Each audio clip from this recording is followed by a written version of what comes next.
welcome back to Depression Vacation Podcast.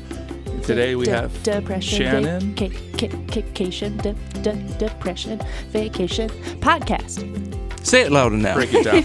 Oh yeah, and for those of you who have not been introduced, because he just popped out, Wallace McKelvey, our favorite podcast friend, is back. Take that, Ryan Brady. Sports reference, right? Ryan Brady. I'm sure there was a Ryan Brady who played sports at one point. Okay, that shows you how much I know about. Oh, I'm thinking of Tom Brady. Right? I knew you were so thinking that's of Tom the funny Brady. thing is, my fiance's name is Ryan Brady. His social security number is I'm just kidding. But the I forgot his last name. yeah, That's why. That's so funny though, because like his entire family, like when football comes up, they refer to Tom Brady as Uncle Tom, even though there's no relation whatsoever. I'm just like, guys, you need to stop saying that. Yes, but as you've shared on this podcast already, you can't always choose your family. Yeah, no, that's true. That's true. We say that in the dark of night when no one else will hear, except for everyone who listens to this podcast. Yeah. So I started the podcast abruptly because we were actually having an interesting conversation before the podcast started recording about pandemic nostalgia. Yeah. Because I decided to watch some of Tiger King for the first time in years, just as a repeat. It was interesting. See, and now we lost all the good content. I knew this was going to happen. As soon as I was like, hey, let's record this for the podcast. Would you like me to repeat what I was saying before? That's what I was thinking. I think we're just going to have to reenact what just happened. Well, it happened the last time Wallace was on this podcast, right? I think so. Because we just get along so well. We're and we just start rocks talking. on tour. What we need to do is just hit the record button while we're just having a conversation and record the intro some other time. Yeah. Well, it's kind of what 538 does, where they'll just start abruptly and needle drop and just go. They'll just cook. All right. Huh. Yeah. Maybe I'll do that next time. Maybe. And they'll be like, oh, hey, guys, we've been recording for the last half an hour. Joke's on you. Oh, no, I told all these dirty jokes. That's not any different than... Hal, that's just you on a Wednesday night. Yeah. Yeah. Just me talking to my dog and having the dog Talk answer. dirty to me. Oh, my God. So the whole point was that, like, the pandemic, both, like you were saying, both feels like yesterday and also feels like it never happened at all. Yeah. At this point. Yeah, there's this weird time dilation effect that I experience, and I experience it more acutely the older I get, where something feels simultaneously like it just happened, and also like it was a different life, like it was many decades ago. Yeah. Somewhat related to this, I discovered something about myself recently. And so we kind of got into it in the last episode about like how I feel about marriage and how I'm realizing that it's becoming a lot more difficult, not difficult, but like I'm having feelings that I wasn't expecting to feel about it. But I'm also beginning to realize that I thought that all the trauma I experienced as a child, I was like, I'm through that. I'm over it. It's fine. Oh, but what actually honey. happened was I put all of those feelings in a box and I was like, you don't exist. And they are starting to come up. And so that's kind of how I feel about the pandemic in terms of like it both happened, but like it's not real. You know what I mean? Like it didn't happen. So that's weird. Yeah, and I can absolutely relate to that. I had a literal box that I refused to open in the form of, and this is a little bit oversharing, but... This is the oversharing podcast. But why the heck not? Life is short. Be vulnerable.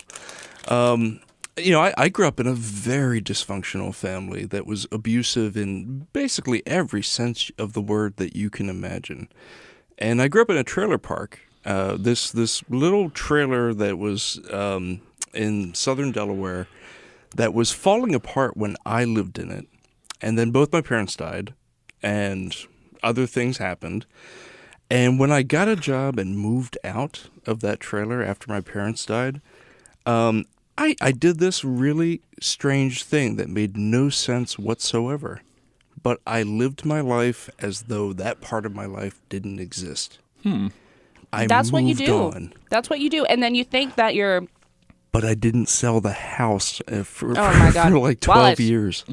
I let it sit there and rot in place for 12 years while I got the rest of my life in order. Were there like things in the fridge and like poop in the toilets and stuff? Like that because listen, here's the thing. If I had a box that I knew that a banana Do you had not been flush in your that box. toilet, Shannon? No, but listen, he just said abusive in every sense of the word. Yeah. I know what that means. Okay. Now, if there was a box, right, and it had a banana in it, and it sat in that box for 12 years, I wouldn't want to touch it either. No. Yeah, you're right. Well, I was a parentified child. Same. So I was very This is why very Wallace and I get along. responsible. Yep. I see you. Parentified. And so I did, and to be clear, I lived in the house for like probably a year and a half after my mom, who was the second parent to die, within a year and a half. I lived there for about a year after my parents died. So I did make certain efforts to like clean things up. My mom was also a hoarder, which played into this. There's a whole lot of stuff in that house. Both of my parents are hoarders. Yeah. Well, you're. I totally see you. I'm not going to invalidate that. There are levels of hoarding. There are definitely, for sure. I think that, so I don't know how much of my parents' house you've explored, like various times you've been over there. And the hoarding level for them is the same, but it's just a much bigger space. Like there are, I counted it up the other day, there are 11 rooms in that house that are just top to bottom full with junk, essentially. And then the attic. And then I went on a date with somebody who had like a cedar closet at one point over the summer. And I remembered my dad actually has a cedar closet in his room, but it has been full of junk for 20 years and nobody's gone in there. I think that when it comes to hoarding, like Wallace said, there are a lot of different levels. And I can relate with like some of the more drastic forms of hoarding in the sense that like it's not just about the odds and ends you accumulate. It's about food underneath couches. It's about piles of old soda cans. It's about burnt out cigarettes all over the place. Like it's like for some hoarders, it's like a trash can doesn't exist and the house becomes the trash can. Yeah. Yeah, and I've thought a lot about the psychology of it because it kind of feels like, especially for my mom, there was this void in her life that she just filled with physical junk. Mm-hmm. Yeah. Was that, so, not to get like invasive questions so you don't have to answer, but like, did the hoarding begin before your dad passed away or after he passed away? Oh, no. It went on for probably the better part of a decade. Okay. So, like, they were both in that mindset. You would say my dad was an enabler. Okay. Yeah. I don't think he liked any of it, and that's part of the reason why he didn't spend a lot of time in the house. Fair enough. That'll do it.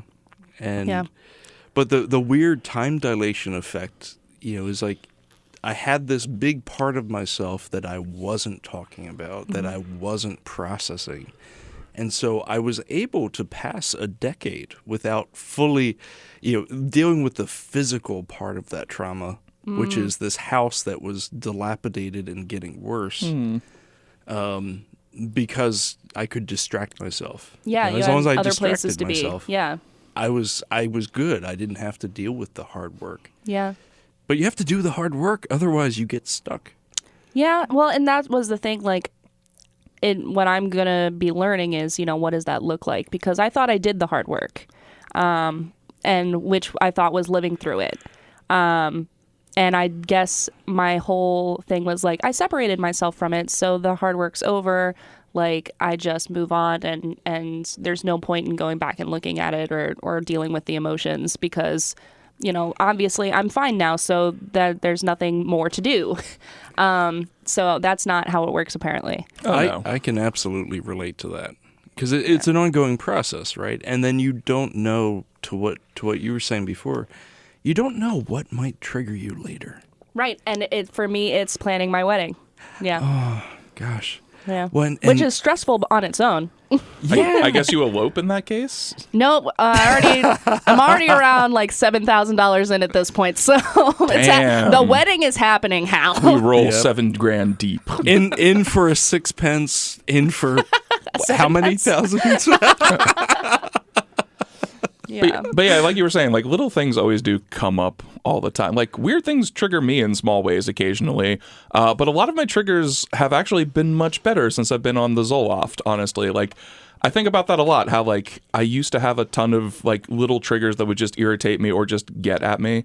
And the medication has done a pretty good job of killing those triggers, weirdly. Like, here's a good example is I had a set of witnesses come about 2 weeks ago who are really lovely. They're two of my favorites, and they're very sweet, which is why I didn't take this the wrong way. But being that they're old people, they were the first thing out of their mouths like, wow, Hal, you're really putting on some weight, huh? And I'm like, yeah. And I'm like, yep, I know. But we had like a discussion about it, and it just didn't, for whatever reason, that would have like, that was a sensitive issue for me that would have like really made me depressed in old days. But for whatever reason, maybe because I love them, maybe because they're sweet, or maybe because I just don't care, that trigger just didn't happen that time. Hal, you were telling the podcast at another point in time where before medication and things like that, where you kind of had these blinders on in terms of your emotions, and like you didn't have the context or perspective to really understand those emotions. But in that situation, I feel like you're exactly right. Like you knew that they weren't meaning it maliciously, and you were able to step outside of the moment and understand the full picture of that interaction. Maybe. And I think that's growth, and I'm proud of you, man. I think that's a kind way to put that. So, well, it's also something I've shared this with other people in my life. You know, the idea of having to pick your battles is a real thing. Oh yeah, too. Mm-hmm. You know, and if you do work on yourself, one of the things that you can learn how to do with time is figuring out when it's important to like set a firm boundary and when you can just let the slings and arrows just bounce off you. Yeah. I imagine in that circumstance, you know, because you've been putting in more work, you're able to tell yourself, well, yeah, that kind of hurt. Mm-hmm. Going to move about my day now. Yeah. You know, you can recognize the thing and then just walk around it. Mm-hmm. Yeah. You're like, oh, that's uncomfortable. And then just let it be. Yeah, what it is. This was funny. Anyway, so the reason why we don't start the podcast with like our ramblings is because that's not even, that whole conversation isn't even why we're here today. That's every podcast. We start with a topic and then we talk about wild Canadian geese or something like that. Oh, I have an update about the geese. Oh, what did the geese do? Goose update from Shannon's mouth. So, I was hanging out with my best friend recently, and so she and I used to work at the theater together, and some asshole texted her using a fake number, pretending to be like an old employee and stuff like that, and was just like saying all sorts of shit to her. And I got mad because I was drunk, and I like put the number in my phone and I tried to call it, but it was a text now number, so it was a fake number. And I'm like, why do you have so much like time and effort to put into this? Like, seriously? So I texted the number, and at first I was like really PO'd, and I was like, you're a terrible human being because you waste all this time being a mean person. And then they messaged me back, and they were, you know, throwing shit at me too, because apparently they know me, I suppose. And saying things like I was a terrible worker and stuff like that. They also said that I couldn't hold a real job, and I was just like, I don't think you even like took a glance at anything I'm doing nowadays. Not that it even fucking matters, because whatever. But the whole that's not what this is about though. The whole thing was I said something to him like, hey, listen, my first text I was drunk and upset. This time, I'm just going to tell you that I think that you're going about this the wrong way. If you're upset about something, you need to process your emotions in a way that doesn't make you and the people around you feel worse. Like, you need to work this out in a more constructive way. And then he was like, coming from the person who can't hold down a job. But then he was like, what kind of person kills a bunch of geese and then blames their coworkers? And I was like, what? You think I killed the geese? And I'm like, first of all... Wait. What? This is confusing on two levels. A, so the geese got killed. Yeah. Oh, okay.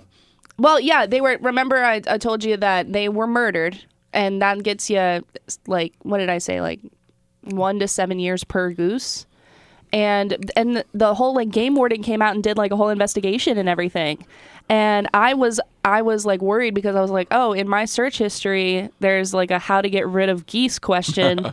because I was just looking to find a way to get them away from the theater because they were being a nuisance. I didn't want to kill them, but I was like, oh gosh, they're dead now and the game warden's here, and I'm like, I'm going to be suspect number one. Well, a little side tangent there. If journalists were investigated for all the things that we Google in a day, because we deal with all sorts of stories, and we're constantly Googling sources of information and people we can call about all kinds of crazy stuff. Yeah. Yeah. Well, so there'd be dragons in search histories. But my That whole could be thing on a was like, t-shirt. first of all, I don't even know how to use a gun. That's the first problem. Wait, so these geese were shot? These geese were shot. What? There was like, I forget how many geese it was. I It was really a don't lot remember this fucking part of geese. the story. Like, I don't remember a game No. warden coming. I remember you saying that you could get like 1 to 6 years Yes. per goose, but Yes. I didn't realize a game warden got involved and it was a whole goose murder. Because they slaughtered all of these geese, and I'm watching this. It's honest. It looks like a with a crime. shotgun, with a handgun? I don't know the answer to that. But the whole thing is, like, I show up to work one day and there's this game warden pickup truck, and they're like, it looked like the beginning of an NCIS episode because they were like lifting all the geese out of the stream and piling them into the back of the truck, and I was like, holy shit. I'm Yeah. not sure how that works because you would think, just from the vantage point of whoever did this crime, which is very it's a terrible crime. I would never think to shoot a goose, and it's- outside the context of, I don't know, hunting, which I don't do. And they left. That's the thing. They left the geese. Like, it was an act of like. It was like a hate crime on geese. An act of malice. But how do you go about shooting more than one goose?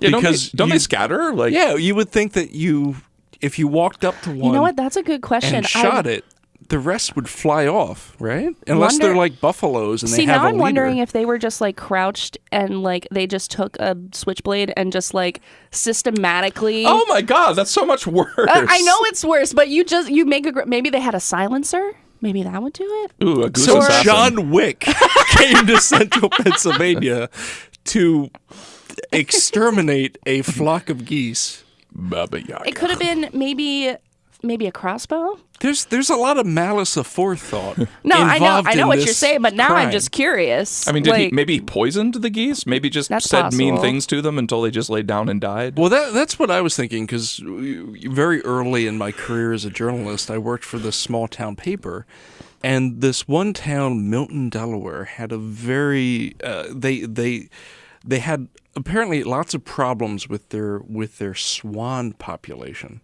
Swans are mean, too. and the swans are part of it. Yeah, the swans are really mean. You don't want to get on the bad side of a swan. Don't fuck with swans. Nope.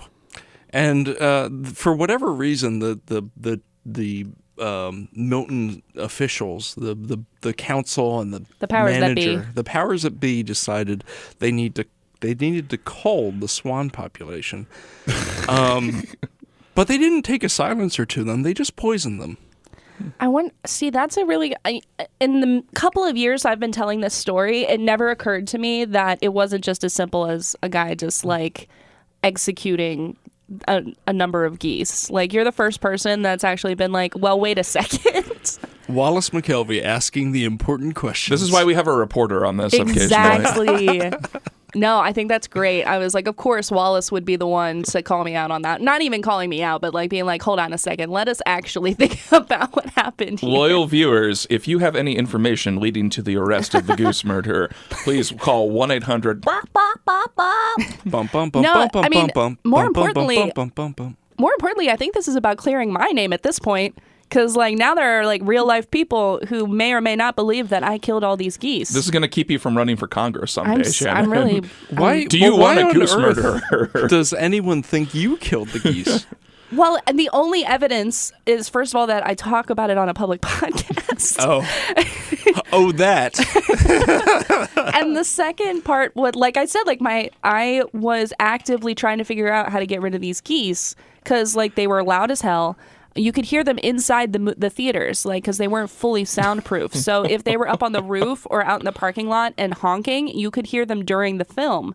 And people would complain about it. They'd be like, we could hear the geese outside. I'm like, well, I can't do anything about soundproofing the theater because AMC won't spend money on their theaters. I might be able to do something about the geese. So I'm like looking it up, and there were things like predator balloons you could put out, or like bright lights or flashy noises and things. And then I think what you needed was one of those things that they have in some radio studios where it's just like a, quiet on the set signs blinking red. Yeah, I mean, because obviously geese can read. They're evolved pretty far. I remember at my college there were lots of spikes on windowsills too, specifically to keep pigeons from roosting on there. Like just plastic spikes, nothing like particularly. Well, they do that because bird poop will erode granite. Yeah. Like all the stone buildings you'll notice around the Capitol, they have the spikes, first of all. But also in the fall and winter, when the birds are kind of they're in flight and they end up roosting on these buildings. I don't know if you've ever heard this before, but the Capitol Police, coordinating with somebody, they will set off these gigantic blasts around the Capitol building in Harrisburg with the specific purpose of scaring away the geese and other birds. If I lived near the Capitol building, let me just start there. If I lived near the Capitol building of the state of Pennsylvania, which I don't know if you know this, is considered to be the second most beautiful Capitol building in the country. I did not, but I agree with that. It's true. Take that, Des Moines, Iowa. It is a beautiful building. It's a beautiful building. And you can get married for free in the rotunda. You can, and I looked into that, but then I still wanted to have a reception, and it would be like a whole thing. Anyway, if I lived near the Harrisburg Capitol building, and I started hearing loud blasting noises, my first instinct would be like terrorists. Mm-hmm. That would be my first instinct. Well, so I worked Not fucking trying to get rid of geese. I worked in the Capitol building for a while as a reporter, and the first time that it happened, no one warned me in advance. I was in the newsroom, which is this beautiful old-fashioned newsroom, very reminiscent of His Girl Friday, which is a romantic comedy, which was the original topic. We'll get there. Thank God this is a longer episode.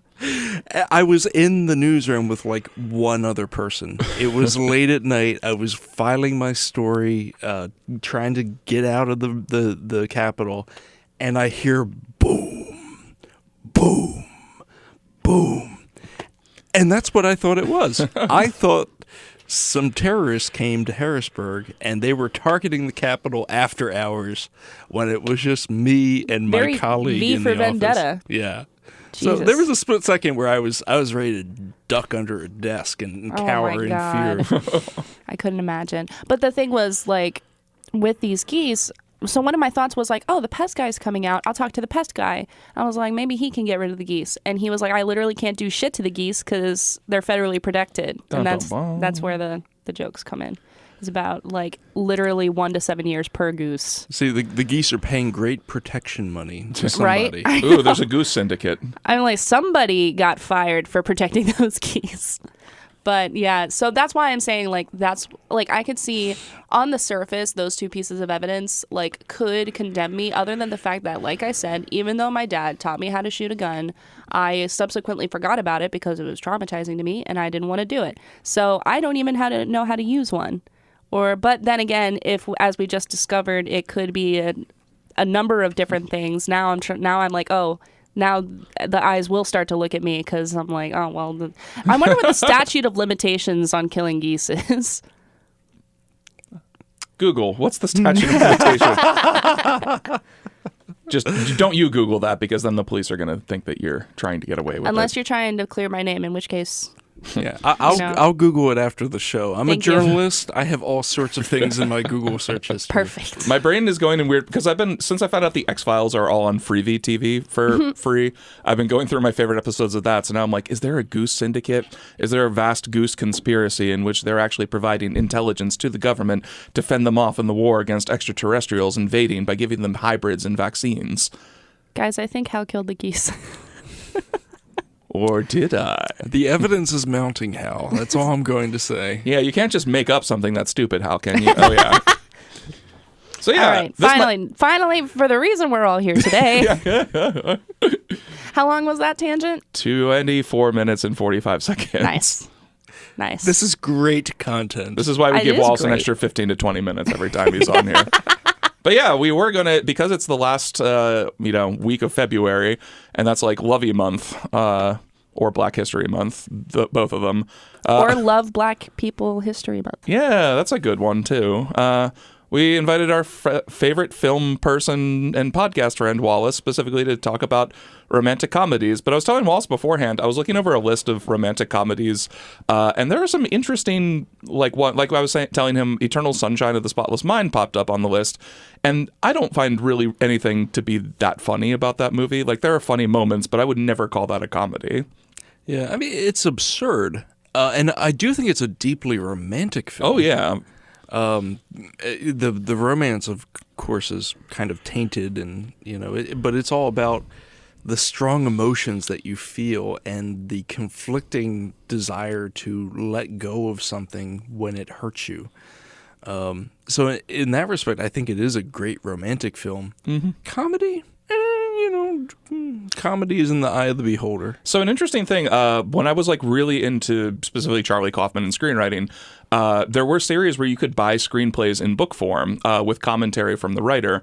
And Charlie Kaufman did this with all of his screenplays. And I have the Eternal Sunshine screenplay, and the notes that he has on that, it was significantly like weirder, more Synecdoche, New York inside of a story before Michel Gondry sort of got the script and was like, okay, we're gonna like rein this in a little bit. Apparently the original opening of the movie was like Clementine. No, it wasn't Clementine. It was Kirsten Dunst's character going to a publisher trying to sell the story of Eternal Sunshine of the Spotless Mind. And then that story opened with 150 years in the future. Joel and Clementine are erasing each other's brains for like the 130th time of each other. And like, it was all this like super, like, I'm really happy Michel Gondry got that into a workable story, because this is what happens with Charlie Kaufman if you let him get into his own brain too much, I think. Yeah, creativity needs limits. But yeah. So, I think it's really interesting that we're doing romantic comedies, because I haven't seen a whole bunch. Well, the interesting thing is romantic... And I haven't seen that movie either. So romantic comedies, because The Ringer actually this year did a really good week on romantic comedies for their features. And they were talking about it's a kind of a dying art form in Hollywood, the old school like Nora Ephron romantic comedy. Because like when I was taking screenwriting classes, our teacher actually told us, like, if you want to sell a screenplay, write a romantic comedy. They're incredibly formulaic. They're very paint by numbers, but they allow you to inject a ton of your own creativity and voice into them at the same time. But it's a form that's not really around as much. I feel the need to push back on that. In some ways, we're also in a golden age of romantic comedies, because you have an entire channel, Hallmark, that is like, that's all they do. And it's princes too. Princes. And now, are they the best romantic comedies? No, and certainly like there aren't as many of the standard like Made in Manhattan or what is it, Kate and Leopold, which has a really weird incest plot line, but don't overthink it. Yeah, that was Spalding Gray's like last thing he did before he died, right? Like, so the golden age of the like I'm overthinking it, Wallace. big budget romantic comedy is gone, but there are all these other romantic comedies that are being made for Netflix, for Hallmark. Mm-hmm. Even Hulu got into the game recently with a LGBT. Yeah. Was that Fire comedy. Island? Was that it? Or Oh yeah, well there's Fire Island, which is a bunch of gay men going to to vacation. I find that the romantic comedy right now is really thriving in the serial sense. Yeah. You have How I Met Your Mother. I was going to talk about How I Met Your Mother, because that was also on the list, and I was like, yes, that's like a fantastic romantic comedy TV series, essentially. Because that's also like one of my favorite shows ever. Yeah, I have a lot of respect for How I Met Your Mother. Like, obviously, there's been a lot of like hindsight looking into that show, like a lot of people are like, oh, there are some problems in here. But I love that a lot of that can be attributed to the fact that it is being narrated, and we've come to the conclusion that he is an entirely unreliable narrator. Oh, yeah. In fact, this is the whole, like, I know Barney is kind of the character that everybody's kind of like, oh my God, he's super cringy. And he, like, yeah, he already didn't age well just 10 years.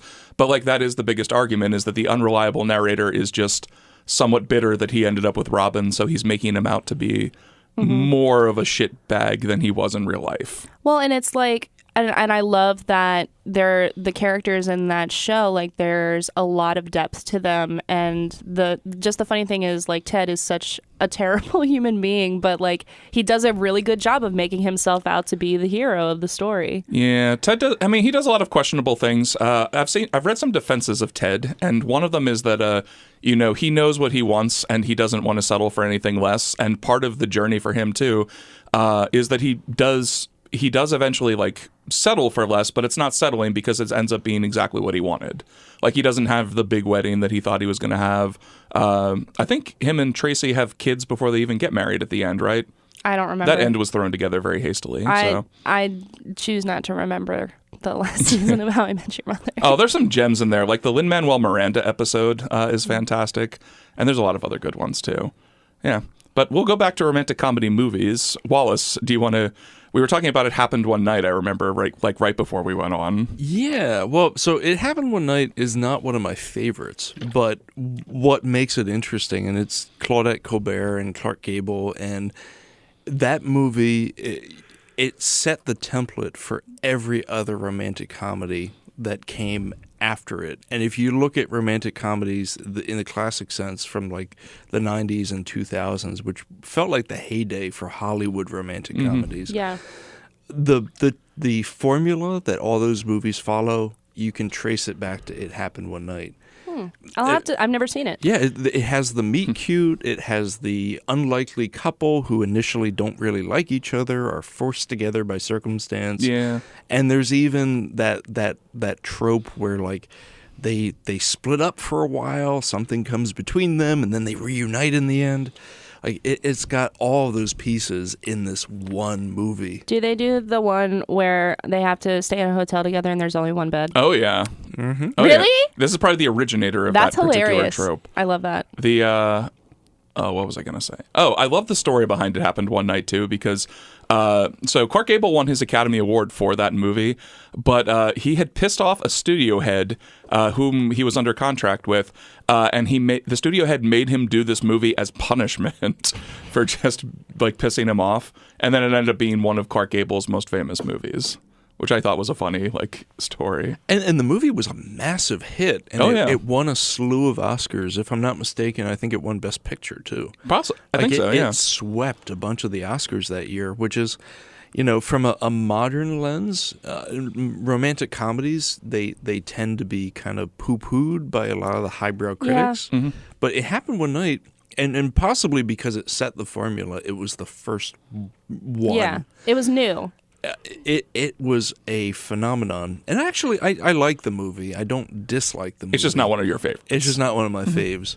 I did bring another movie, and I'm not going to dwell on it too much because I imagine neither of you have seen it. This is why we invite you on, though, so you have all these, like, great highbrow movies we've never heard of. This is one of those esoteric picks that I am known for. And interestingly enough, it actually dovetails with Black History Month. Nice. So we are doing a combination Black History Month romantic comedy here. This is why we bring you on. I highly recommend this movie.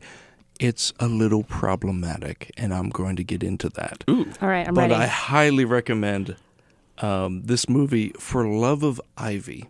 Okay. It's from 1967. It stars Sidney Poitier. And the basic plot of this is there's a maid who works for a rich white family in Connecticut, and she's played wonderfully by this jazz singer, Abby Lincoln, who recently passed away. Abby Lincoln, highly recommend. Check out her music. She was an incredible vocalist, really a fun person, like, to read about. She had an interesting backstory, but she had a sideline in movies.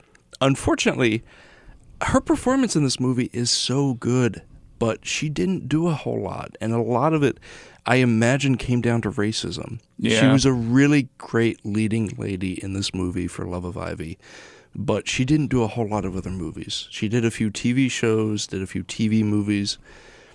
Pour one out for Abby Lincoln. Incredible woman, incredible life, very talented. The plot of this movie, which is where it gets problematic. Uh-oh. And you remember, it's the 60s. Right. Well, It's the 60s. Abby Lincoln plays the leading lady in this movie, who is a maid for a wealthy white family in Connecticut. The family, as sometimes happen in these kinds of setups, they think of the maid as part of the family. She's part of the family. Well, Abby Lincoln's character breaks it to the family that, it's time for me to move on. I want to go to secretarial school to advance my life, to advance my career, to make more money. The young children that she's been caring for their entire lives decide that they don't want to let her go. Uh-oh.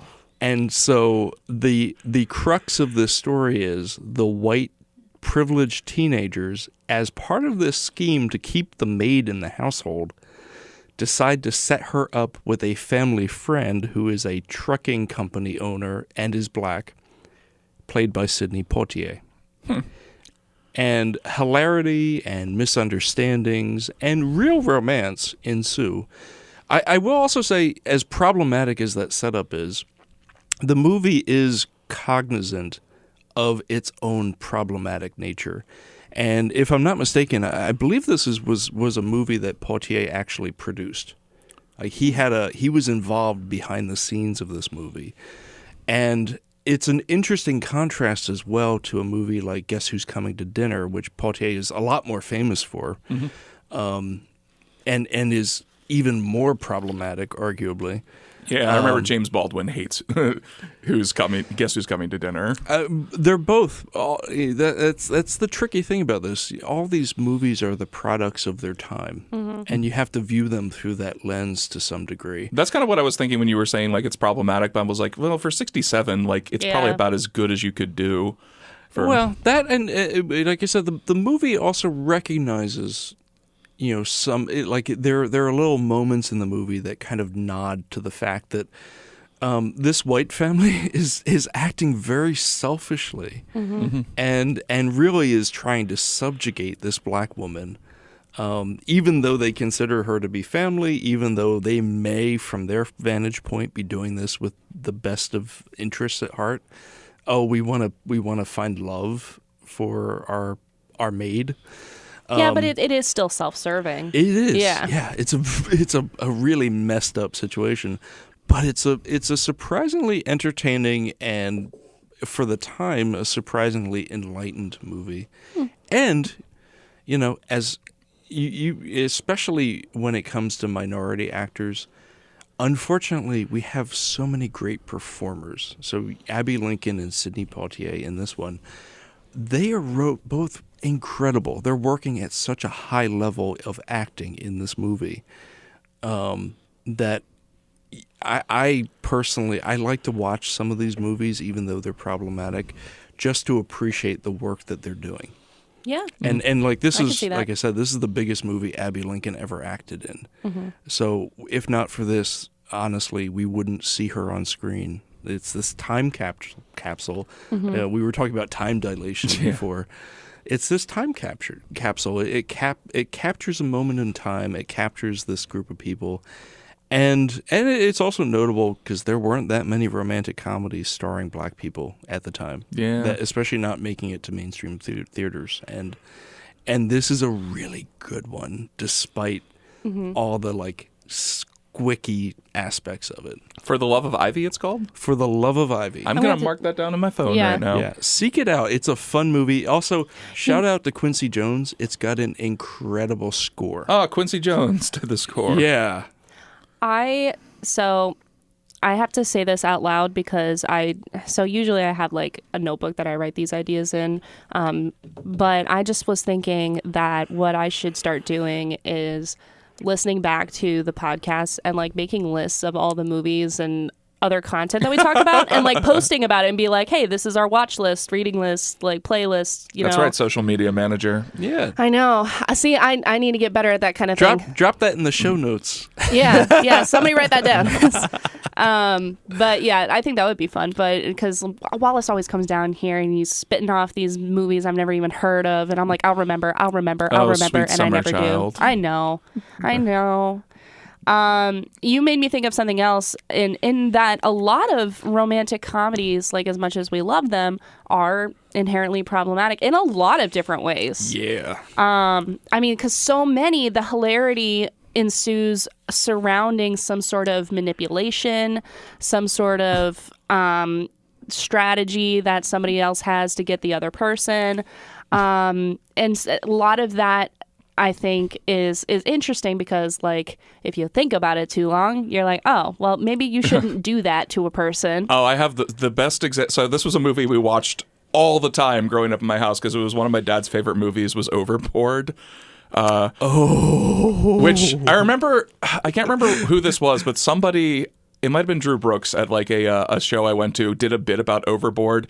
And I was like, from the audience, like, oh, that was my dad's favorite romantic comedy. He's like, how that explains so much. But yeah, have you seen Overboard, Shannon? No. I just think Andrew Brooks is really funny. Wallace, do you want to, Well, how? Why don't you just recount the plot? Because all you have to do is recount the plot, and you'll know how problematic that one is. I'm ready. I want to see Shannon's face as I'm explaining this too. Okay, so this is just look in my eyes, see the innocence and wonder. This is Kurt Russell and Goldie Hawn, so real life couple, real life love each other. Two stars who are also like amazing and at the top of their game. Goldie Hawn plays this incredibly rich, spoiled woman on a yacht, and Kurt Russell is designing a closet for her. He's a carpenter. He's a single dad with, I think it's like 3 or 4 boys in a like rundown house. And they have an argument and she stiffs him, but then she ends up falling overboard on her yacht the next night, hits her head, and gets horrible amnesia in the hospital. And Kurt Russell decides to go to the hospital and claim her as his wife and bring her home to run the household and be his de facto wife as payment for the closet that she stiffed him on. And it is basically everything happens that you think is going to happen, and it's very problematic.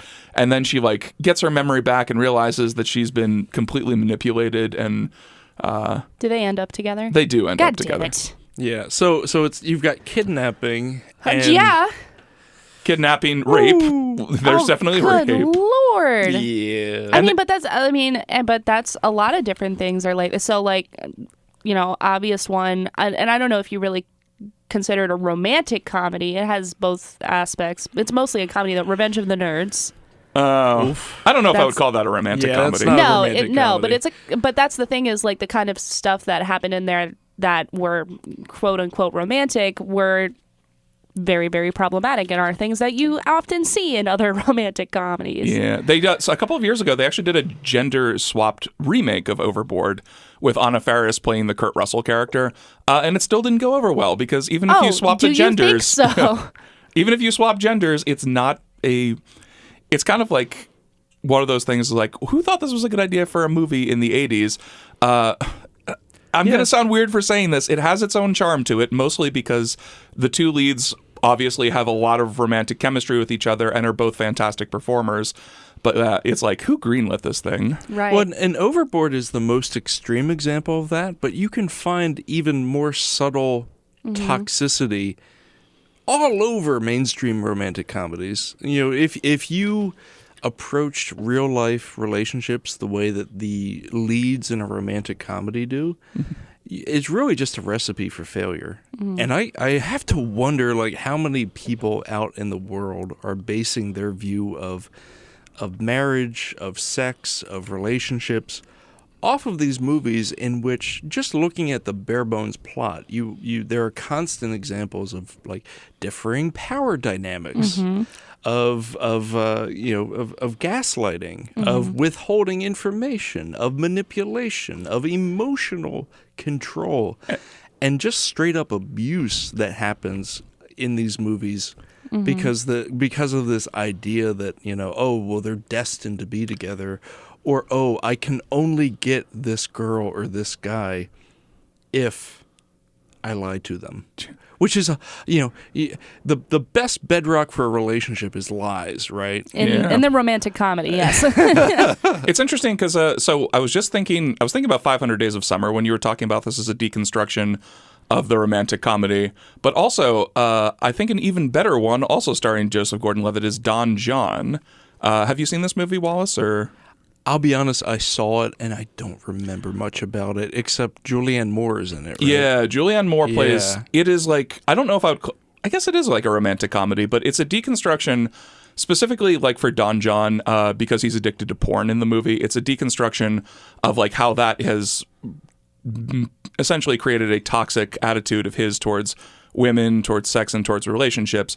But also his girlfriend in the movie, Scarlett Johansson, is obsessed with romantic comedies. And the subtext to the movie is that her view and point of romance has been made toxic by watching all these romantic comedies. And they even have a conversation at the very end after they've broken up where he's talking, she's like, she still has like all these views like, if a man really loves a woman, he'll do anything for her anytime. And his response is like, don't you think that's a little unrealistic? And then she just walks away from him and that's the last he sees of her. And I thought that like on a macro level, it was a very interesting deconstruction of like how, in his case, porn had poisoned his view on things, but also romantic comedies can do the same thing on the other end. Mm-hmm.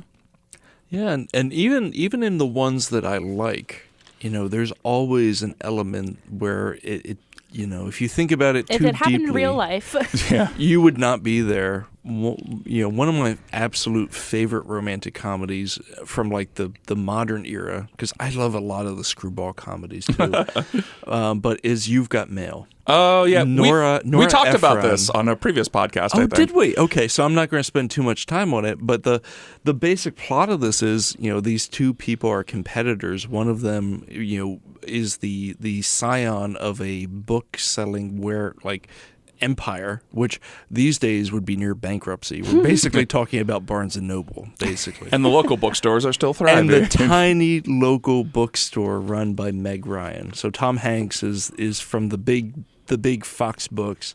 Meg Ryan is from this little shop around the corner. And he gets into a situation where he basically pretends to be someone else, wooing her over the internet. And it's more complicated than that, and eventually he does come clean, but there is so much manipulation going on. There's more to that movie too. Like one of the reasons I like it is it's a very honest and an emotional take on like, what does it mean to forgive? What does it mean to do something bad and then try to make amends for it? Although we don't get full amends because it's a romantic comedy. Mm-hmm. But if you think about that movie's setup, it is deeply problematic.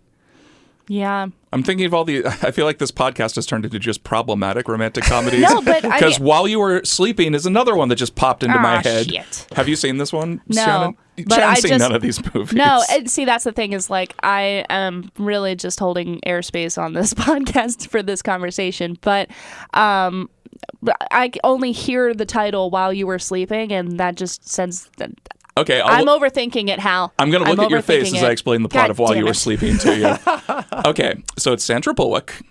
Let me move my mic so I can see your eyes. I know, we're like... So Sandra Bullock is a very lonely... We're like two hippos in the water right now. She's a lonely, what is it, ticket operator at a subway or a train station, and she falls in love with Peter Gallagher, who she sees as this big handsome guy but doesn't know him at all. And then haven't we all fallen in love with Peter Gallagher? He actually is so dreamy in that movie. We were talking about this at my birthday because I rewatched The Player a couple of weeks ago, and he looks exactly like Ryan when he was younger, Peter Gallagher. Oh yeah, we were yeah. But anyway, back to While You Were Sleeping. So I forget what happens to him, but he has a blackout and falls on the train tracks one day, and Sandra Bullock saves him, and he goes into a coma, and his whole family is coming out to thank her, and she pretends that they're engaged while he's in a coma. But then, there are the eyes. But then his also handsome brother, Bill Pullman, yeah, that's the right Bill, comes out of the woodwork, and she falls in love with him while pretending she's engaged to this person in a coma. And then at one point, he wakes up and obviously doesn't know her, and they pretend he has amnesia. These were romantic comedies in the 90s, Shannon. Oh, yeah. Well, and one of my other real legit favorite romantic comedies from the 1940s, so you know it's even more problematic, is His Girl Friday, which is set in a newspaper. And the basic setup is that the female lead is about to get married to another guy, Roz Russell, who is fabulous in this movie. She's about to marry kind of a wet blanket of a guy and leave journalism, go upstate, and become a housewife. Ugh. She goes back to the newspaper. I forget the exact reason she goes back. I for some reason I think it's to like get her last paycheck or something. But I'm sure I'm getting this wrong. She goes back to the newspaper where she was reporting from and talks to her former boss, played by Cary Grant, who is extra suave in only the way Cary Grant can be. And lots of different things happen. There's a death penalty case that is there's an escaped convict. There's a whole bunch of different things that happen in this movie. But the crux of the romance is a deeply imbalanced power dynamic between Cary Grant and Roz Russell. Roz Russell is like the hard-charging reporter, Cary Grant as basically her boss. And you know they're destined to be together.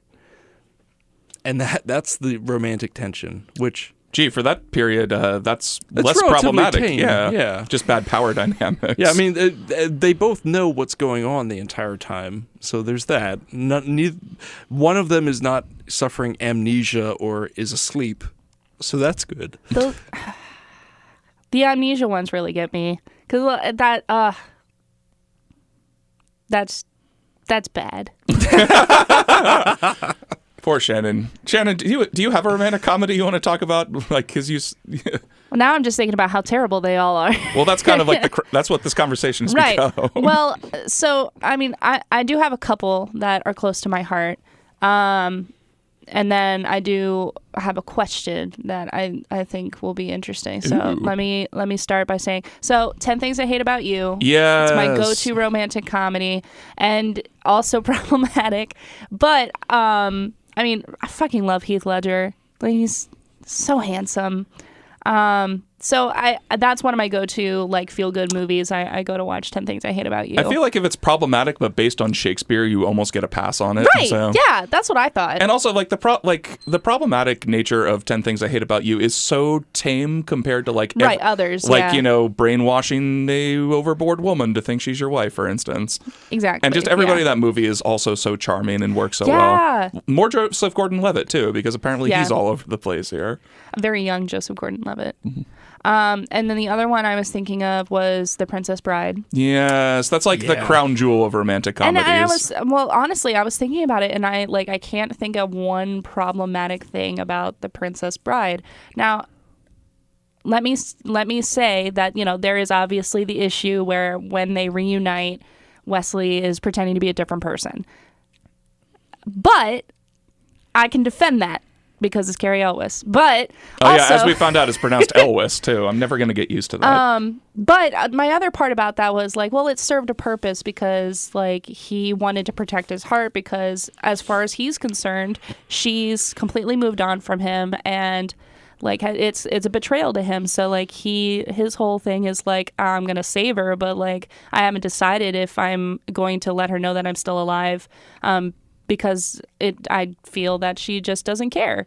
Yeah. I think all that, like, I wouldn't even call that problematic. It's just like how his character, like, also, he's been. And it's outrageous circumstances. I mean, come on. It's a fantasy movie. But yeah, Princess Bride is fantastic. Yeah. Well, because that was my question. Like, can you think of, like, what would you consider to be the gold standard of romantic comedies? Like, completely unproblematic, all good feelings, nothing to worry about. When Harry Met Sally, maybe? Because I've never seen it. That's, interesting enough, I only just saw this for the first time recently myself. And I also thought it was City Slickers for the first, 20 minutes because it's one of the few other movies that the other guy from City Slickers was in.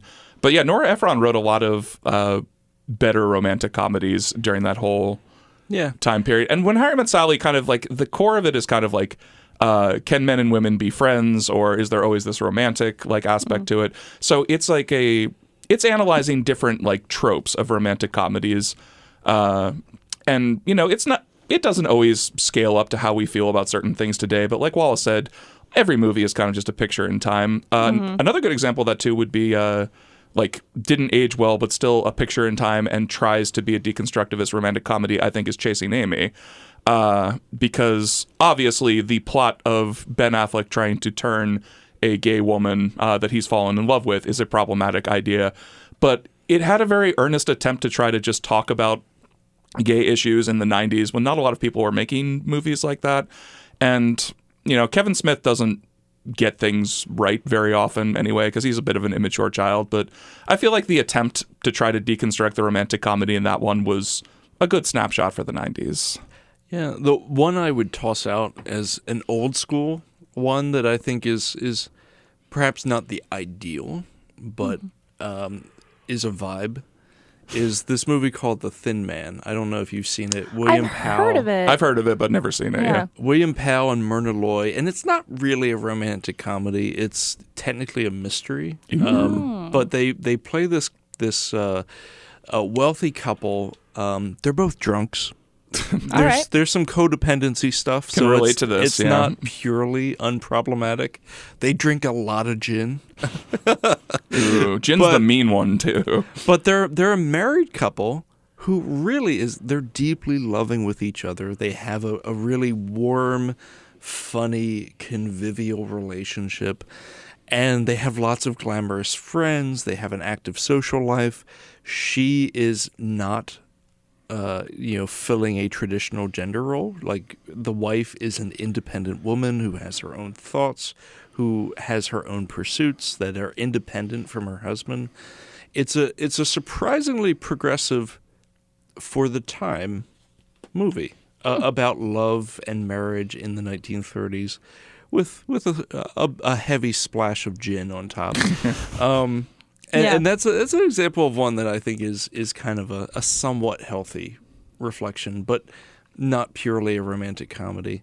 Yeah. I also had this thought, the reason romantic comedies are so problematic is because we are so problematic. God damn it. I suspected as much. Because you think back to our individual relationships and where they've gone right and where they've gone wrong, even in a vacuum, even separated from the pop culture, which is impossible, just as human beings, we are inherently flawed. And when it comes to something as crazy as love, we are constantly making mistakes. Yeah. Yeah, it's true. Can confirm. So, it's a weird feedback loop where I'm sure that our pop culture feeds into our behavior, but also these depictions wouldn't exist if not for the crazy, inconsistent, often problematic behavior that human beings engage in, especially when they're in love. Art imitates life. Yeah, I think that's a very good way to put it. Like, I'm probably going to think about that every time I see a romantic comedy now. It's like, the concept is flawed and problematic because we are flawed and problematic. It's a dark mirror to your own love consciousness. I like that. Yeah. Oh, look at us. Yeah. Getting depressing again. But God I love damn it. We had gone so long. We talked about geese. We talked about romantic comedies. We got the trauma out of the way in the beginning part. Yeah. Well, I'm trying to think. What were other movies that were on? Oh, another one, which I never really considered to be a romantic comedy, but also fits the bill that I saw on the list, was Coming to America. Which also, very unusual to have an all-black cast even in the 80s. It took, Eddie Murphy, the biggest star on the planet, to put it together. But I really love that movie because it's, a mix of... It's a romantic comedy with, Pink Panther, Peter Sellers-esque, comedy thrown in, where they play so many different characters. There's so many memeable moments. And there are a lot of very tender moments, too. John Amos is also very sweet in a lot of moments, also being the screwball dad at the same time. And that was another favorite movie of my parents growing up in our house, was Coming to America. So it's not a romantic comedy, but the romance is a huge piece of it. And I just now thought of it because I don't watch a whole lot of comedies, weirdly enough, as a comedian. But What's wrong with you? I know, weird. And now, when you have grandparents of a certain age, there are some actors that you're introduced to that you will watch everything they've ever made. And for my grandfather, one of them was who I'm not going to be talking about, but John Wayne. That was one where we don't need to get into John Wayne, but that was one of We could do an entire episode on John Wayne, honestly. Coming attractions. Yeah, right? Wallace, you want to come back next month to talk about John Wayne movies and why John Wayne was a problematic human being? But another actor that, like, I've never heard a bad thing about, and I'm really afraid that you guys are about to ruin my image of this person. But tell us, who do you love? Let us destroy him. Who do you love? Don Knotts. I don't think anybody could destroy Don Knotts. So. I loved him so much, and there was a movie that I have it on DVD because I love it so much. And I don't know if either of you have seen it, but it's called The Ghost and Mr. Chicken. Never heard of it. Yes. Love The Ghost and Mr. Chicken. And when I think about it, and every time I go back to watch it, it's like one of the most wholesome movies I have ever seen. Oh, so I haven't seen that movie since I was a little, and this is very rare. I haven't seen that movie since I was a really little kid. Shannon. I haven't thought about that movie in like probably 2 decades. I love that movie. I need to rewatch that. Tell me what the plot of The Ghost and Mr. Chicken is. I will Look into my eyes. Right, you need to know, right? Because you just hear the title, right? And you're like, oh shit, like that's wild. So Don Knotts works for a newspaper, and he lives with his aunts. I think they're his aunts, and who are fantastic, by the way, fabulous women.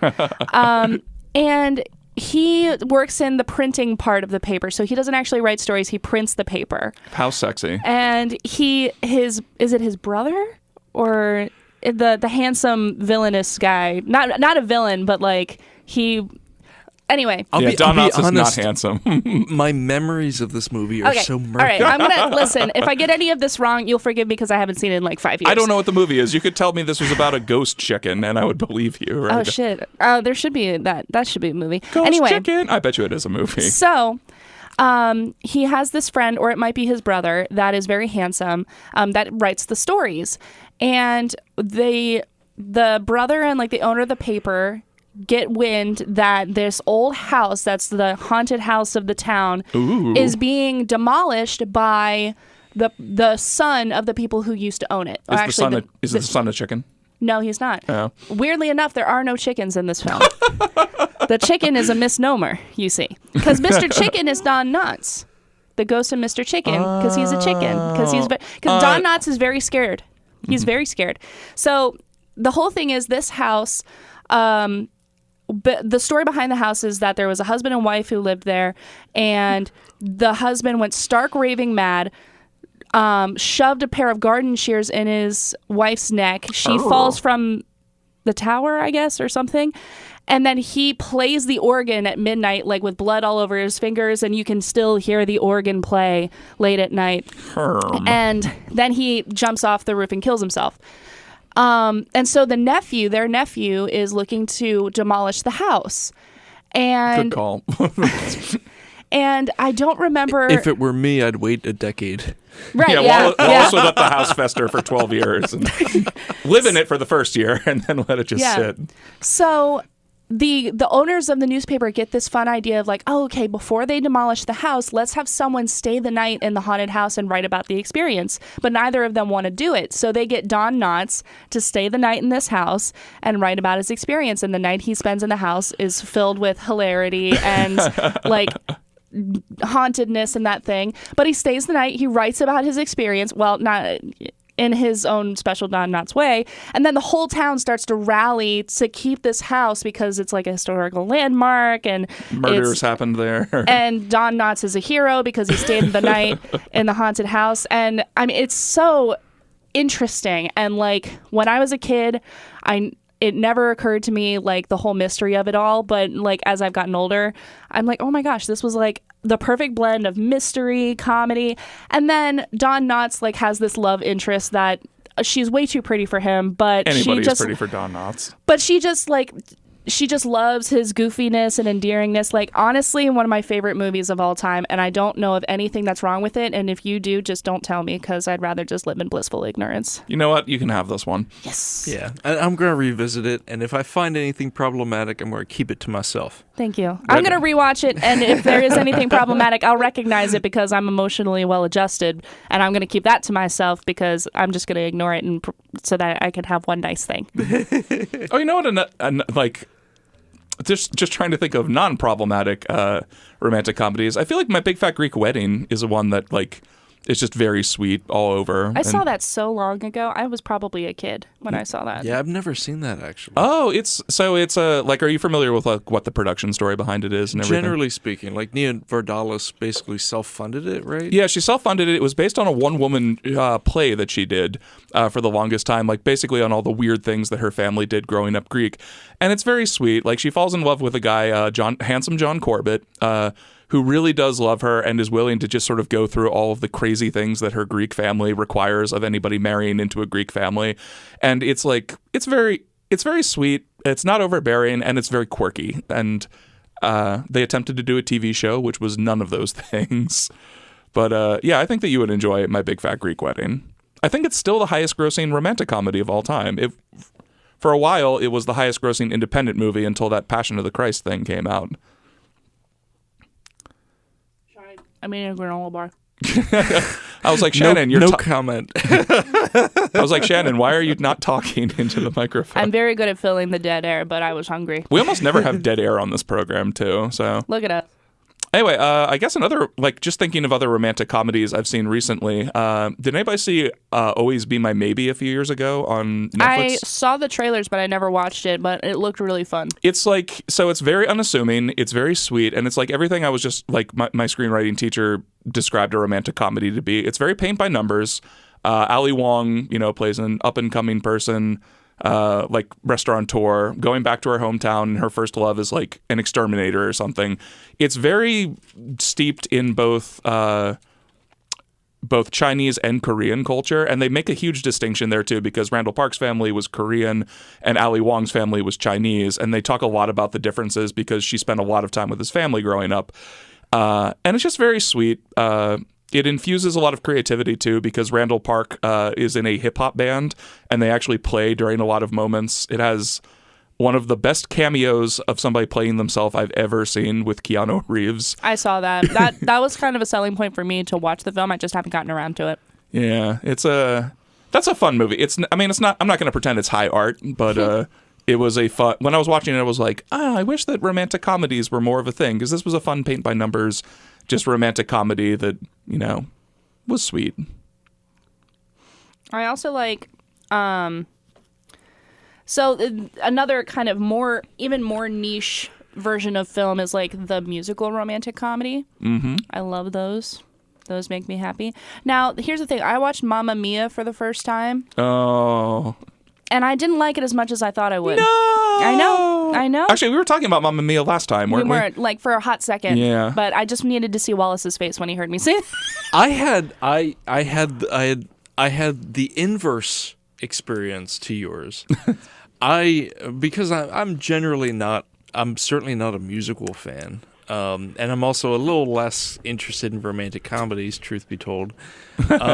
They're a very specific subgenre. Mm-hmm. But my boyfriend was like really selling me on Mamma Mia, and we finally watched it earlier this month. I watched it for the first time with him, and I had a blast. It's such a fun movie. It is honestly a big, dumb movie, but I loved it. It's like, it doesn't pretend it's not a big, dumb movie, and I think that's what I love about it, too. So here's what happened to me, okay? Because as a big, dumb movie, I liked it. But everyone I've ever met who has ever said anything to me about Mamma Mia talks about how good it is. It's a great film. I love it. So I walked into it thinking it was going to be a great film. I was not expecting... Oops. And because most of the time... Because I love a good bad movie. But I wasn't walking into it expecting a good bad movie. I was walking into it expecting a good movie. And so I wasn't in the right headspace to watch it when I watched it. It's a good, like, I wouldn't call it a bad movie. It's just like, it knows what it is, and it doesn't need to be high art to just have fun. And what's odd about it is it's very, in some sense, it is highbrow because the conceit is very like Greek mythological rooted, because you've got the basic gist of the plot is Meryl Streep's daughter is getting married. Amanda Seyfried, and she has lived her entire life not being completely sure who her dad is. And so she invites the 3 most likely candidates because at the time her mom got around.